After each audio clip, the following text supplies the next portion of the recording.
Funerals end today. Now, some of you know what movie that's from.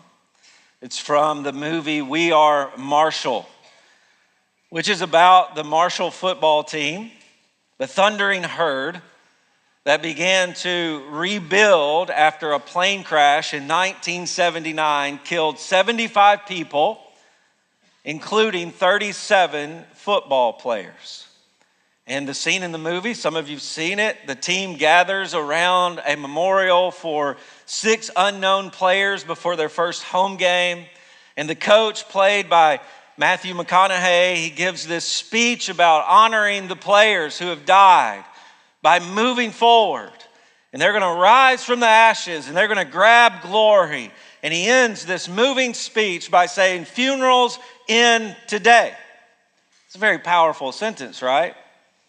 It's one of my favorite sentences. Only problem is, I never trust movies for historical accuracy. So I hear that, I'm like, that's really good. That's powerful. That could be a sermon illustration one day. But I need to know if it's really true. And so I began to search the internet, and I do this a lot of times with movies that are about history, and it's such an enjoyable experience to see and find out all of the liberties that filmmakers take to make a good story. Do never do this with Remember the Titans if you really like that movie, because most of it is untrue. Sorry, Carrie Duerson, I think that's your favorite movie. It's mostly untrue.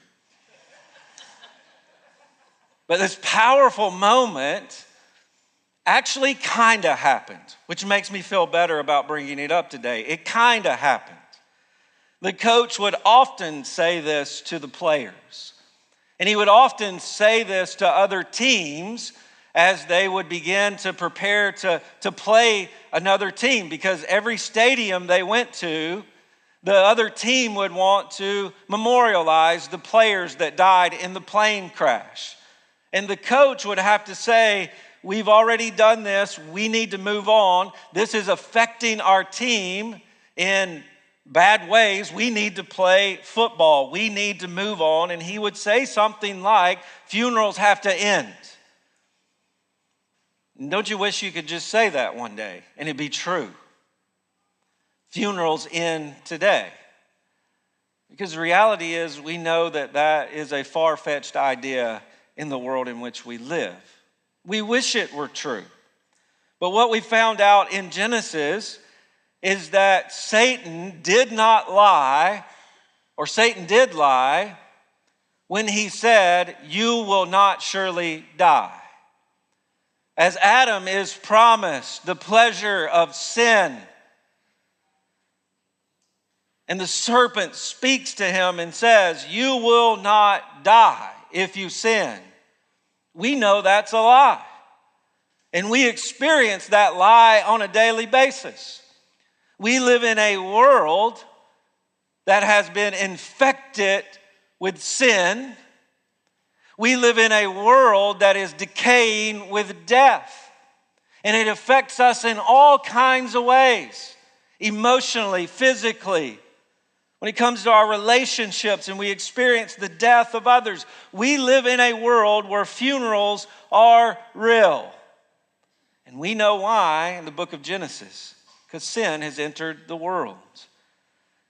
And yet, in Genesis chapter 3, there was the promise that one day there would be one who would come and crush the head of this liar, the serpent, and defeat him. There's this promise that Satan, who brought sin and death into the world, will be defeated. And from Genesis 3 on, we've seen how that promise takes shape in the world. We've chased that promise for 50 chapters, from creation, where man is face to face with God in the garden, and yet sin and death ruin it all. Brothers start killing brothers, and nations begin to war against one another. Sin and death causes the world to spiral in chaos and corruption, out of control. And this whole book ultimately has been about the promise that God will fix it and who he will use to fix it. we've seen the promise that was given to Abraham. And we saw at that point that this promise begins to include land, specific land, offspring, and such blessings that the whole world will enjoy through this promise people that God will use to fix the problem of sin and death. But as we even just read the last words of this book, we see as the promise has been made, people are still dying. The book actually ends in death. 2 funerals. Funerals don't end at the end of Genesis. But as we made our way through this last section, we did see flickers of hope, flickers of the promise. And first of all, we see that this promise includes a place. And we're given that hope when we look at the circumstances surrounding Jacob's funeral. Now, last week we went through the prophetic pronouncements over Jacob's sons. We focused on Judah. But after he gives those blessings to the 12 tribes of Israel, Jacob finally dies. And I say finally dies because Jacob talks a lot about death. He's actually kind of whined about it a lot. He's the relative at Christmas who's walking around going, "This will probably be my last Christmas with y'all." That's been Jacob. And we kind of get some relief here. He finally does die. But notice what he does, verse 33. He commanded his sons to bury him in the place where Abraham was buried, this cave in the field of Machpelah in Canaan that Abraham had bought. In verse 33, when Jacob had finished commanding his sons this, he drew up his feet into the bed. He was probably sitting on the side of the bed, leaning on his staff. He breathes his last, and the text says he was gathered to his people. What does that mean? His body is still in Egypt at this point. How is Jacob gathered to his people here? Well, there is some debate in the Old Testament where people, their souls went when they died. I lean toward what Paul says in the New Testament. To be absent from the body is to be present with the Lord. How that happens before Christ is somewhat of a mystery. But it seems as though at this moment when Jacob dies, he goes to be with Abraham, with Isaac, with his people. But what is most significant here is what Jacob has commanded. The word is commanded his sons to do with his body. And it is to bury him in Canaan, in the land that God had promised. And we look back and we see God's providence with Abraham. Abraham buys this field that includes this cave. And he says, we're all going to be buried here because one day God's going to give us this land.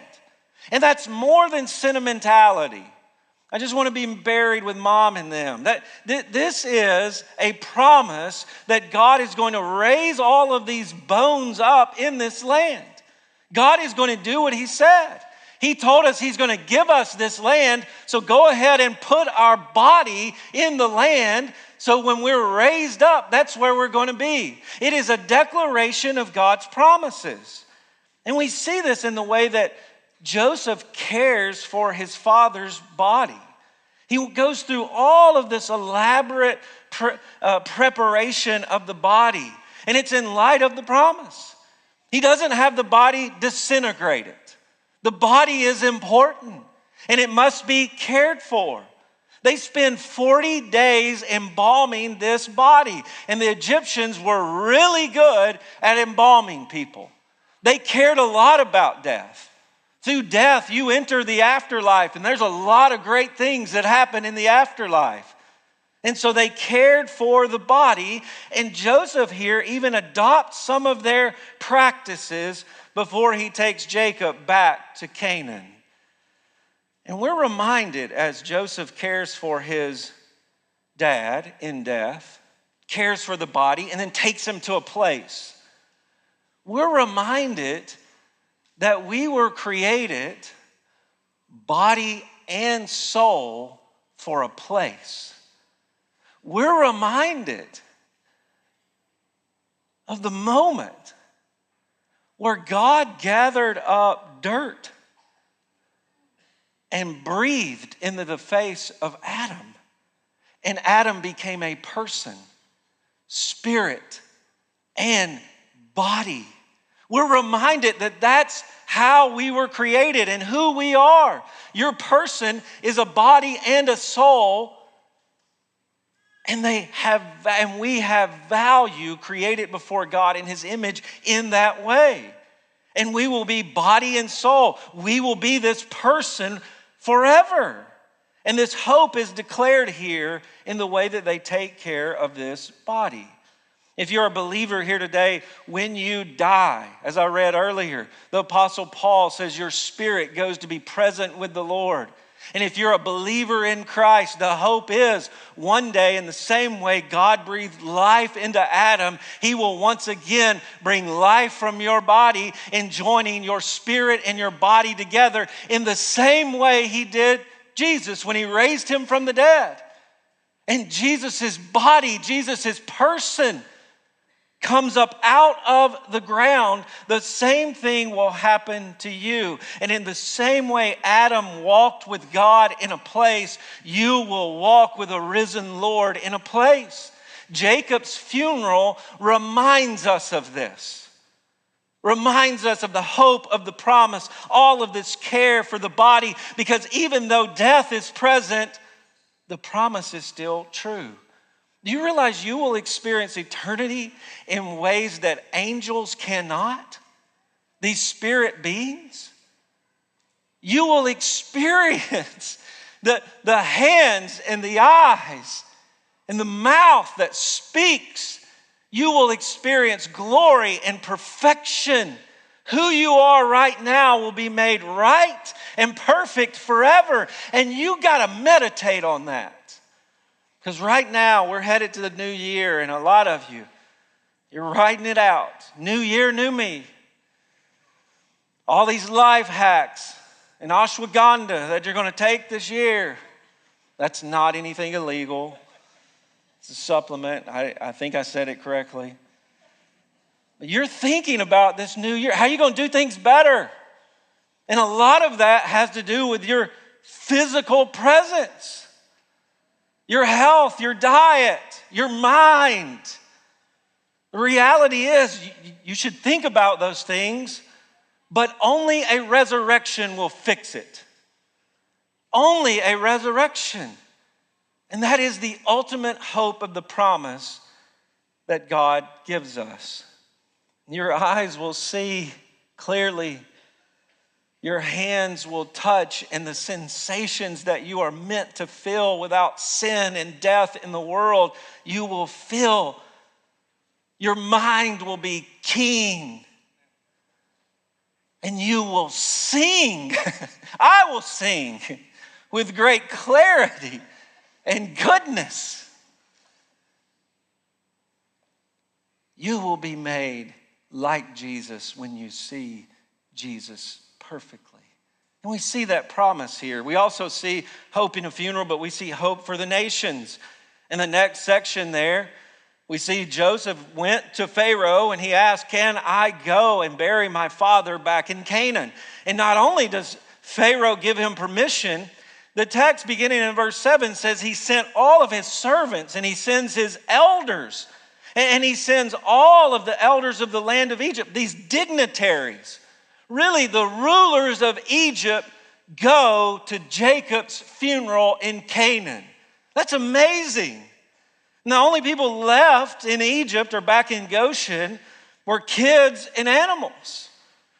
They shut the place down for Jacob's funeral. And in verse 9, we see chariots and horsemen and a great company. And they come to this threshing floor, this place of harvest where people normally gather. And it would have been a place that would have been very large for a large number of people. And notice what they began to do, verse 10. They lamented there. They were overwhelmed with grief and lamentation and mourning. And Jacob stops the funeral procession and says, we're going to spend 7 days in this place just weeping for my father. And the Egyptians, the most powerful Egyptians, go along with it. To the point that the Canaanites, the pagans, they're thinking, what are these people doing out in this field, crying, weeping, mourning? What's going on? Oh, this is Abraham's grandson Jacob's funeral. Why are there Egyptians here? It's an odd scene. To the point they renamed the whole place Abel Mizraim, which means a meadow of mourning, or the meadow of the mourning of Egypt. And it's where Israel and Egypt get together and weep over the body of Jacob. What a powerful scene. And what are we seeing there? Why would these dignitaries weep at the grave of a homeless shepherd in Canaan? Well, God is signaling to us the promise again. This is a reversal of the Tower of Babel, where nations have been separated by language and culture and warring against one another. And here, over the death of Jacob, they are gathered and united in their mourning. We are seeing the promise made to Abraham, in you all the nations will be blessed. And through Joseph in Egypt, the Egyptians have been blessed. To the point when his father dies, they travel to mourn and weep at his funeral. The nations are united over the death of the promised seed. What does that remind you of? Well, there is another one like Jacob who in death inherited the promises. And like Jacob and Joseph, invites the nations to come into the land with him. Jesus. Here is a picture of what the death of Jesus does for the world. And it is even a reminder, if you read Isaiah 11, that there is a day coming where God will gather from all of the nations to his place, to his land, all peoples. And even on that day, Isaiah 11 wants to be clear, Egypt will come too. Your worst enemy, Egypt. The people who enslaved you, Egypt, they will come into the land. They will come into this kingdom, and they will be blessed by the promise. This is what missions is all about today. We call the nations, not to a funeral, not to the cave full of bones, but to an empty tomb that has already been occupied. And there is one who has gotten up out of the ground, and he is marching into his kingdom. And we tell the nations, we're not going to a funeral. Come rejoice with us. Come with us into the land. Come with us into the kingdom. We see a picture of the promise and hope for the nations here. But we see next that this all happens through a merciful brother. Once they put Jacob in the ground, funeral's over. They're back in Goshen. Jacob's brothers have been thinking about what's going on, or Joseph's brothers. And now that Jacob, their father, is dead, they begin to think about all of their sin against Joseph. They sold him into slavery. They lied to their father. There were days where they could not stand the sight of him. They hated him, and they tried to do away with him in violence. And yet they must have reconciled at some point before Jacob. We know they reconciled before Jacob got there. But they want to remind Joseph, just remember, you're supposed to forgive us. You promised our father this. And they send a servant to Joseph to remind him of this. And notice verse 7, when Joseph hears of their fear, Notice what he does, verse 17.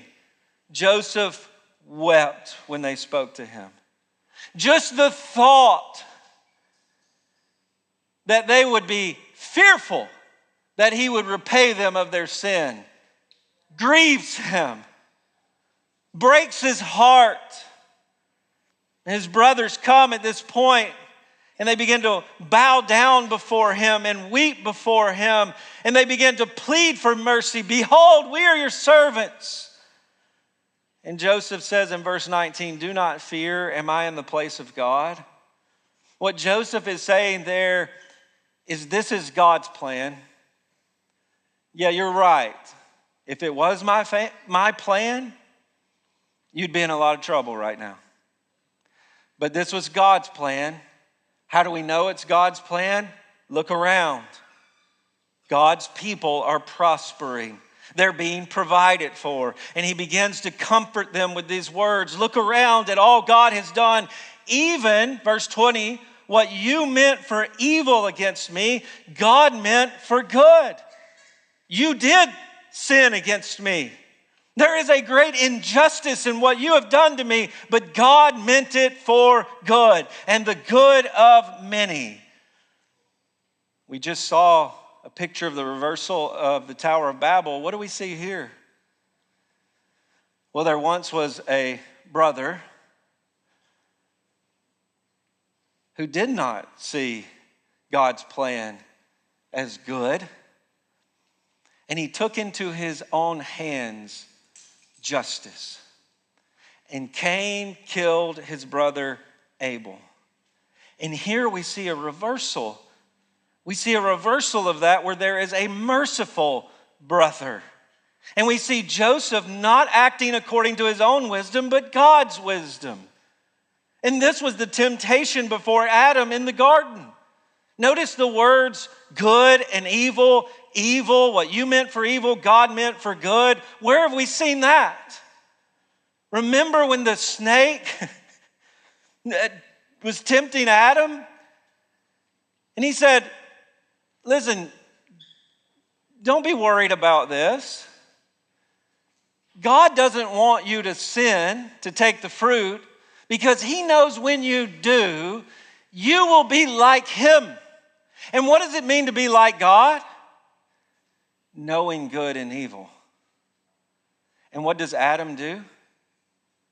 He chooses that he's going to be like God in that moment and determine what is good. And sin, which is evil, he determines will be good for him. He takes the place of God in the garden. Here, Joseph refuses the place of God. And he embraces the wisdom of God. He sees that it's God's wisdom that even the sin of his brothers would be used for good, and he shows mercy. He says to them, God has folded your sin and wickedness into his plans and purposes, so I will be merciful. That's how I will embrace the wisdom of God. The slavery, the imprisonment, the pain, the injustice, that is evil and that is wicked. But that has been folded into God's plan by his sovereign will to provide for others. So I will embrace it.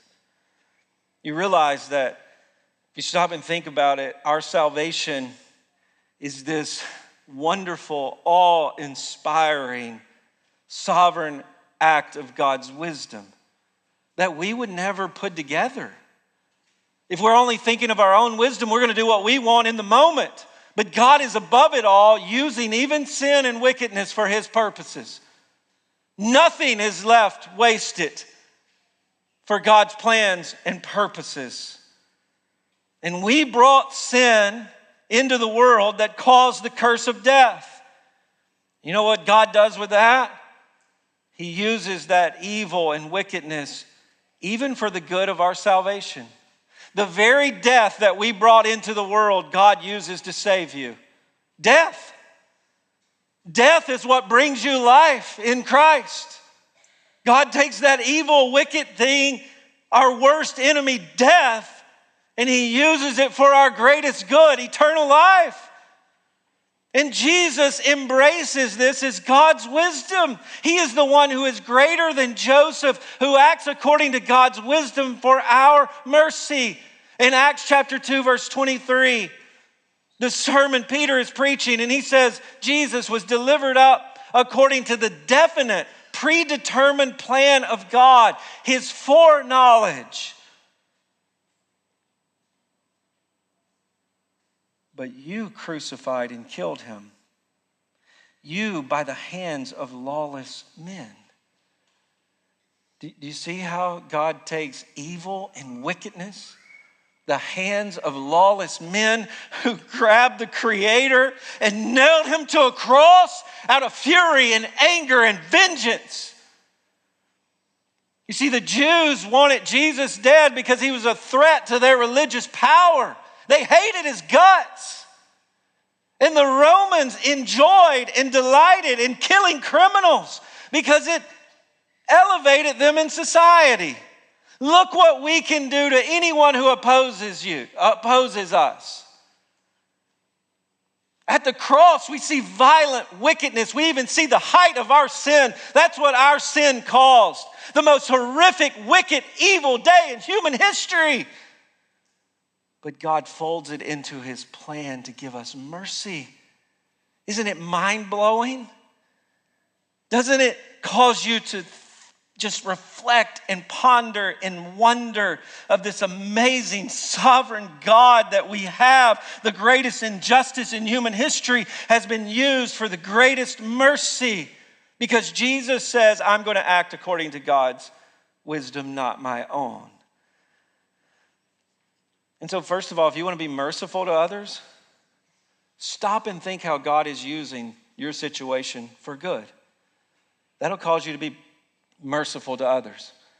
Yeah, it's painful and it's hard and it's difficult, but how is God using it? Think about that and then commit to show mercy to others. Also understand that if God can use the darkest day in human history, he will absolutely use your darkest day. What is the darkest day in your life so far? And you're probably thinking, I just want to skip that. I want to get past it. I want to get away from it. Stop and consider how God might be using it for his glory.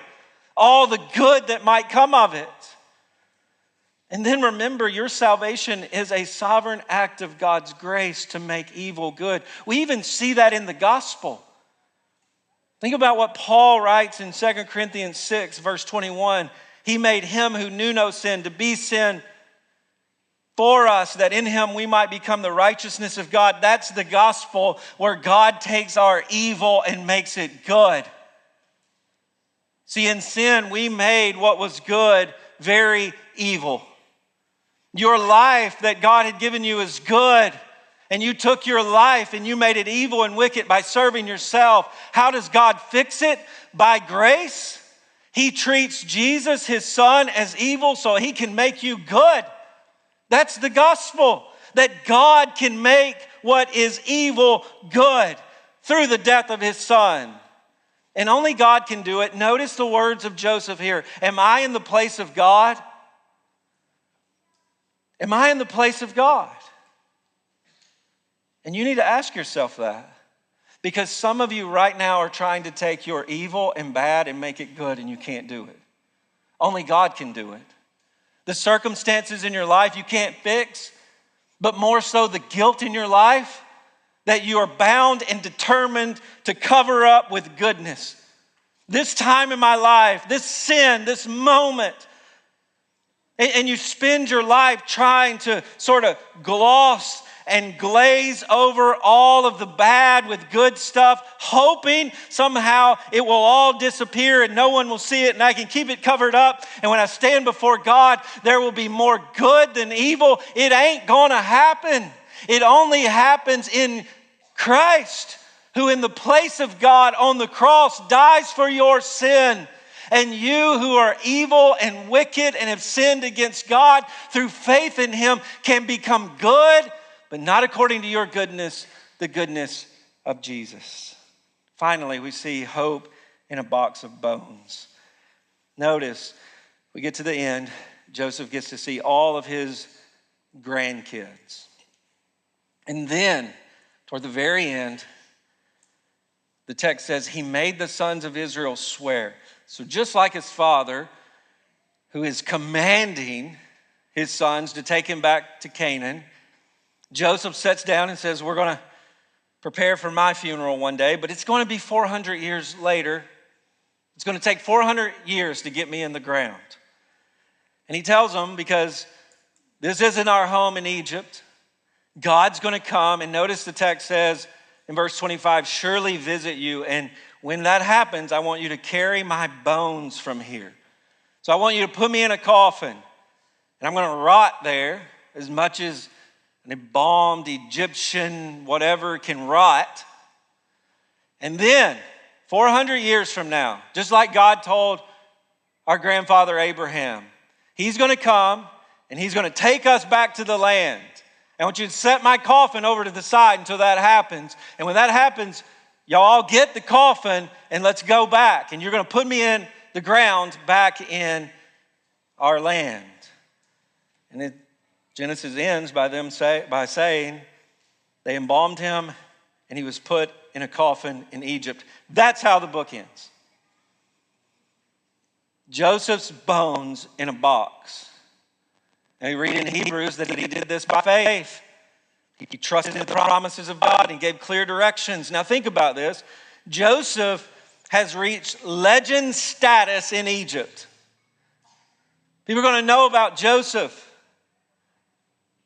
throughout Egypt's history. But he says, this ain't my home. Take me back to Canaan. And just like his father, he believes in a resurrection. But we get to the book of Genesis and we see the curse of sin is still very active. And we're to be reminded that this book fits in a story. Genesis, Exodus, Leviticus, Numbers, Deuteronomy, the first story in the Bible. But the reality is they all end in death. We've gone from a very good creation, magnificent garden, man face to face with God, to an Egyptian coffin, a box of bones, funerals, embalming. And some of us are disappointed because Joseph gave us a little hope, right? All these other morons, he seemed to have it together, right? He was delivered from prison. Best we can tell, he was only married to one woman. The rest had many, several, some of them. He blesses the nations. He creates this little garden in Goshen where God's people are prospering and multiplying. Joseph, he's got to be the one, right? Just like Adam and Eve. When their son's born, this has got to be the one, right? No, not yet. He's dead. He's in a coffin in Egypt. But even in this coffin, we get a hint of rescue. Eventually, Moses will take the bones of Joseph and they will be buried in Shechem in Joshua, chapter 24, verse 32. But for hundreds of years, they stay in this box, a wooden box. Where else have we seen a wooden box? Well, we saw a really big wooden box back in chapter 6 through 9, right? An ark. There's a very similar picture with this box that's described here. And then as Exodus begins, we'll see a little bitty wooden box with a baby in it that is carrying Moses away from Pharaoh and death. And then as the people of Israel are in the wilderness, they have their own little wooden box in the Ark of the Covenant. And this promise in a box is carrying them through the wilderness to the promised land. And so the bones of Joseph here in this wooden box are to give us the same hope because we know the whole story. We know they get to the promised land. And we know Joseph's bones, these relics in a box, represent a promise that God will do everything he said. And there will come a day 400 years later where they will be toting a casket across dry ground in the Red Sea. And they will be looking down and people will be asking, why in the world are we bringing a coffin with us? And they will remind him the promise of God is true. God is delivering his people to the land and will raise them up there. And we don't have a box of bones or an ark. We have God in flesh who endured the flood of God's wrath and judgment. And says today, if you believe in him, your life will be hidden in him. The same way Joseph's bones were in that wooden box, you will be hidden with him. And through sin and the penalty, which is death and wrath and hell, you will be carried through and you will be delivered in victory on the other side of the raging sea of judgment in Christ. There is one who we are still waiting for at the end of Genesis, the seed who comes and he crushes the head of the serpent. And while he is bruised, he is raised up in victory. And only in him will your story end in resurrection. Genesis ends in Joseph's death. Deuteronomy ends in Moses' death. Joshua ends in Joshua's death. The gospel ends on Easter with Jesus' resurrection. And he is the hero of the story. And when you are found in him, when you believe in him, when you have a funeral for yourself, and you die to self, and by faith in him, you accept his cross and his righteousness and his resurrection, you long for the day where you will see him face to face, just as Adam did in the garden. He will reverse the curse and fall. And on that day, he is the only one who can and will say, funerals end today.